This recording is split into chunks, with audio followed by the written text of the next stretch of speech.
Salam saudara-saudari dalam Kristus Yesus. Pada kesempatan hari ini kita akan ibadah FK mingguan. Kita akan sama-sama belajar kebenaran firman Tuhan.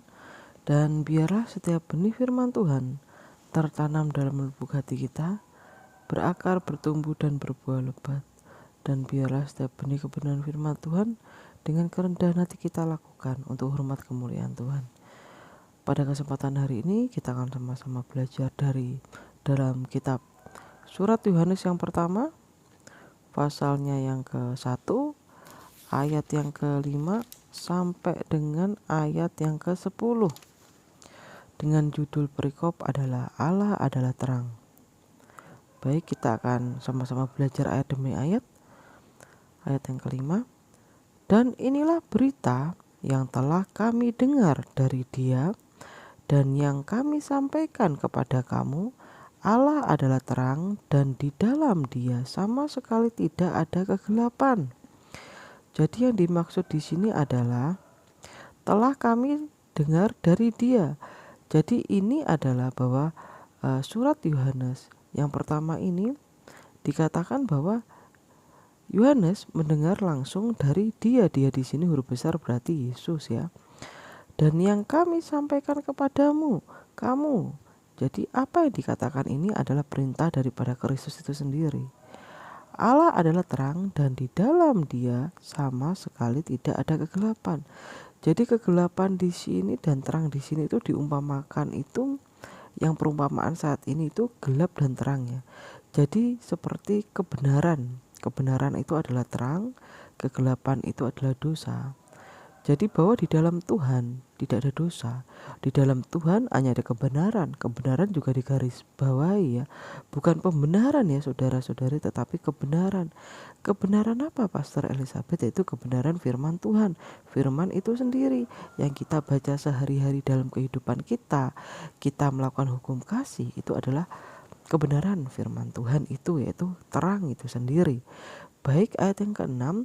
Jika kita katakan bahwa kita beroleh persekutuan dengan Dia, jadi jikalau kita bersekutu dengan Dia, beribadah dengan Dia, Dia di sini huruf besar yaitu Allah, yaitu Yesus Kristus. Namun kita hidup di dalam kegelapan, dan kegelapan ini artinya adalah dosa ya saudara-saudari, berbuat menyimpang dari kebenaran firman Tuhan ya. Kita berdusta dan kita tidak melakukan kebenaran. Nah, di sini dikatakan bahwa jika kita katakan bahwa kita beroleh persekutuan dengan Dia, namun kita hidup di dalam kegelapan, kita berdusta dan kita tidak melakukan kebenaran. Jadi jikalau kita rajin beribadah pada Tuhan tetapi kita tidak melakukan kebenaran firman Tuhan itu sendiri, itu dikatakan bahwa kita berdusta dan kita tidak melakukan kebenaran. Jadi makanya saya selalu ingatkan saudara-saudari dalam khotbah saya bahwa kita harus melakukan kebenaran firman Tuhan.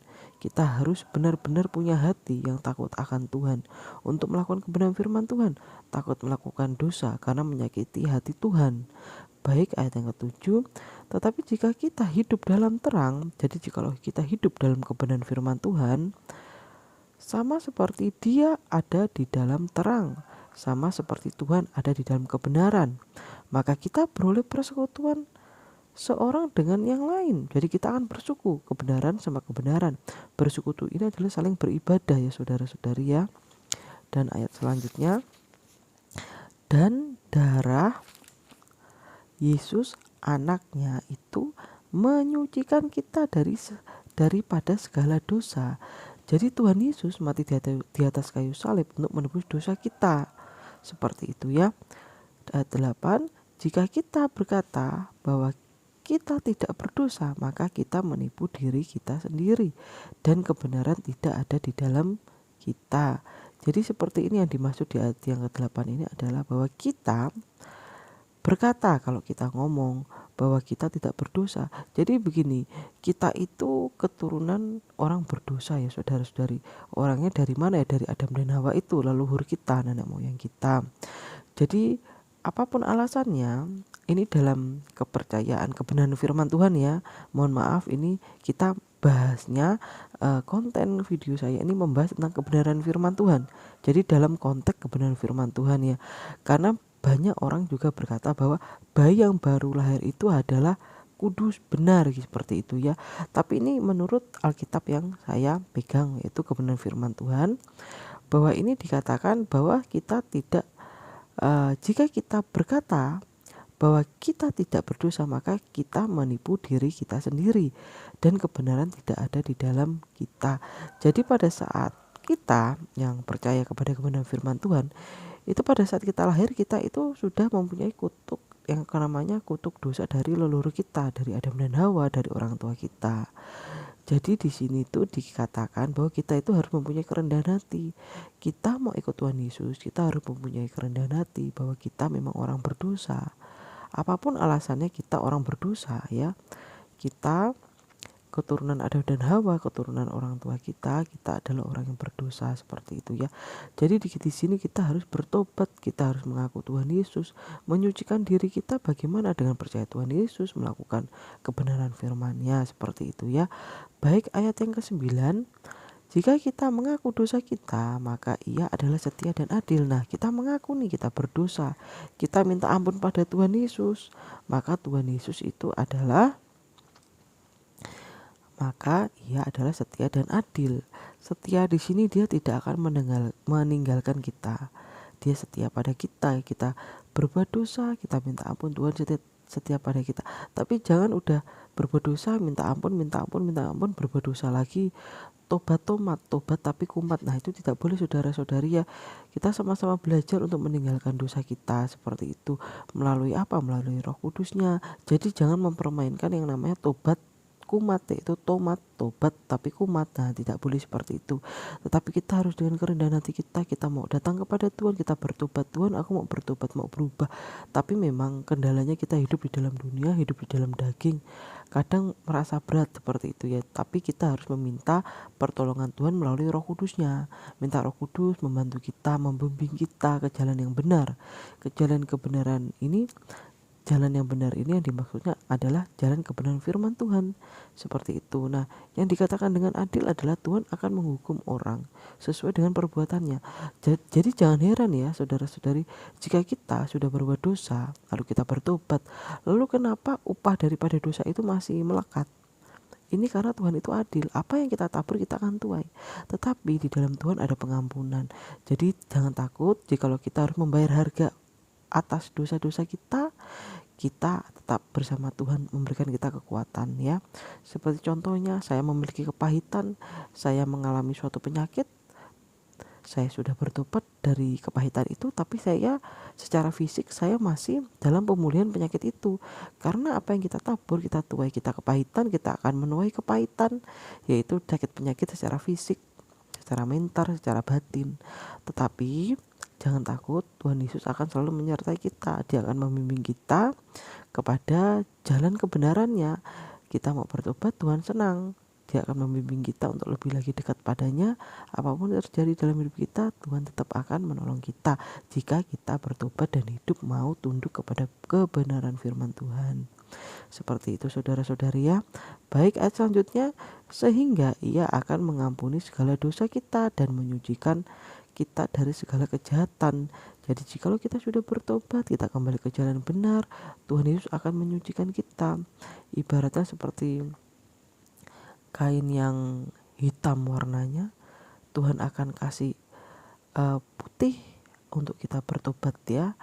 Jadi ibaratnya kain yang hitam itu dosa, Tuhan kasih kain itu menjadi putih, yaitu pengampunan dosa. Tetapi ingat, apa yang kita tabur kita tuai. Yang tadi saya sebutkan, apa yang kita tabur kita tuai. Kita bertobat bukan berarti semuanya beres, tetapi ada harga yang harus kita bayar untuk bukti bahwa kita benar-benar bertobat ya. Seperti kita mencintai seseorang, dia pasti akan butuh bukti. Kamu cinta aku pengen buktinya. Buktinya gimana? Ya buktinya seperti ini. Kita harus bayar harga untuk mencintai orang itu. Apalagi kita mau bertobat pada Tuhan, kita juga akan membayar harga oleh apa yang kita perbuat. Makanya kita harus hati-hati bersikap, berkata, bertutur kata, bersikap ya saudara-saudari ya. Baik, ayat yang selanjutnya, ayat ke-10, Jika kita berkata bahwa kita tidak ada berbuat dosa, maka kita membuat dia menjadi pendusta dan firman-Nya tidak ada di dalam kita. Jadi di sini dikatakan jika kita berkata bahwa kita tidak ada berbuat dosa. Jadi jangan sekali-kali kita berkata bahwa sejak lahir kita hidup kudus, bahwa kita tidak berbuat dosa. Nah, itu tidak benar, karena kita ini tetap memiliki yang namanya kutuk keturunan. Makanya kita perlu Tuhan Yesus di atas kayu salib untuk membayar dosa-dosa kita melalui darahnya yang mahal, yang suci dan kudus, anak domba Allah, seperti itu ya. Baik, selanjutnya maka kita membuat dia menjadi pendusta. Nah, jadi kalau kita mengaku kita tidak berdosa itu tidak mungkin. Karena Tuhan Yesus menebus dosa kita. Tuhan Yesus datang ke dunia untuk menebus dosa kita. Jikalau kita tidak mempunyai dosa, tidak mungkin dia menebus dosa kita, ya. Seperti itu. Dan firman-Nya tidak ada di dalam kita. Kalau kita tidak mengakui kita berdosa, kita tidak mengakui kita tidak berdosa, berarti kita membohongi kebenaran firman itu sendiri. Makanya kita harus bertobat, jalan kepada kebenaran firman Tuhan, melakukan hukum kasih, mencintai Tuhan, mengasihi Tuhan. Seperti itu saudara-saudari ya. Baik, kiranya kebenaran firman Tuhan yang saya sampaikan dapat dipahami, dapat dimengerti, dan dapat dilakukan. Biarlah kebenaran firman Tuhan tertanam dalam lubuk hati kita, berakar, bertumbuh dan berbuah lebat, dan kita lakukan semua kebenaran firman Tuhan tanpa terkecuali dengan kerendahan hati kita, dengan pertolongan Roh Kudus di dalam kehidupan kita. Baiklah saudara-saudari, demikian kebenaran firman Tuhan. Biarlah benih firman Tuhan tertanam dalam lubuk hati kita, bertumbuh, berakar dan berbuah lebat untuk hormat kemuliaan Tuhan. Baiklah, kita akan sama-sama berdoa untuk kebenaran firman Tuhan ini dan untuk kehidupan kita sehari-hari ke depan, menjalani hari-hari kita. Baik, kita akan bersatu dalam doa. Bapa di dalam kerajaan surga, kami ucapkan puji syukur dan terima kasih Tuhan atas hari yang Tuhan sediakan ke dalam kehidupan kami. Tuhan, kami telah mendengarkan kebenaran firman Tuhan. Biarlah setiap benih kebenaran firman Tuhan yang telah kami dapat, kami dengar, dan kami lihat, biarlah itu tertanam dalam lubuk hati kami, berakar, bertumbuh, dan berbuah lebat untuk hormat kemuliaan Tuhan Yesus. Dan biarlah setiap kehidupan kami mencerminkan kehidupan Tuhan.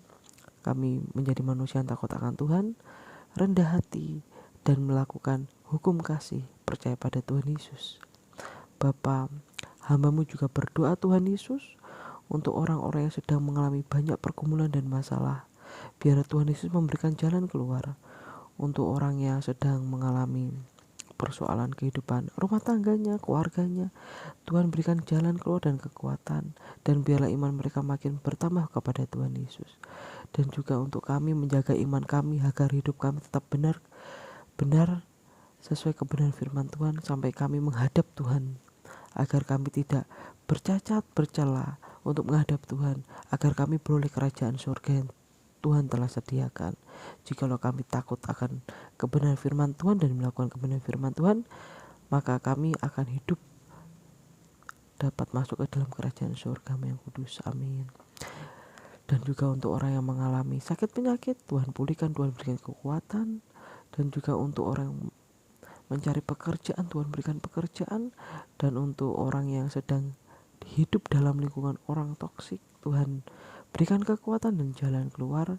Dan Tuhan juga mencukupkan kami sesuai kebenaran firman Tuhan dan memberikan kami iman yang kuat, yang teguh.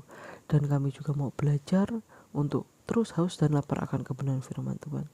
Terima kasih Tuhan Yesus atas kasih karunia-Mu yang telah Engkau berikan kepada kami. Terima kasih atas firman-Mu. Terima kasih atas semua yang Tuhan berikan kepada kami. Baik, kita akan sama-sama menerima doa berkat.